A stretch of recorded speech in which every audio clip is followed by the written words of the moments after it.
بہت ہی پیاری حدیث ہے۔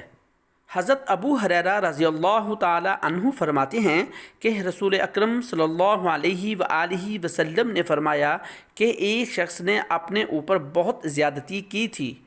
جب موت کا وقت آیا تو اس نے اپنے بیٹوں سے کہا کہ جب میں مر جاؤں تو مجھے جلا دینا اور مجھے پیس کر سمندر کی ہوا میں اڑا دینا۔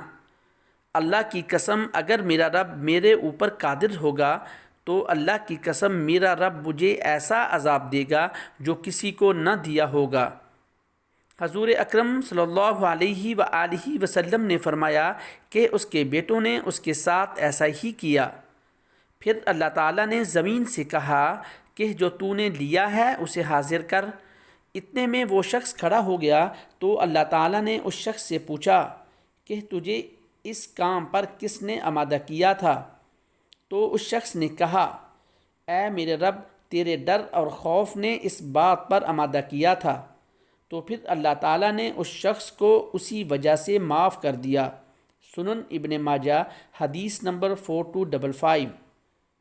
حضرت ابو ہریرہ رضی اللہ تعالی عنہ فرماتے ہیں کہ حضور اکرم صلی اللہ علیہ وآلہ وسلم نے فرمایا ایک عورت اس بلی کی وجہ سے جہنم میں داخل ہوئی جس کو اس نے باندھ رکھا تھا۔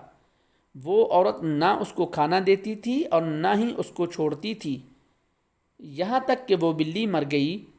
اس وجہ سے عورت کو اللہ تعالیٰ نے جہنم میں داخل کیا۔ سنن ابن ماجہ 4256۔ ایسی ہی مزید حدیث اور اسلامی واقعات سننے کے لیے ہمارے چینل کو سبسکرائب کریں۔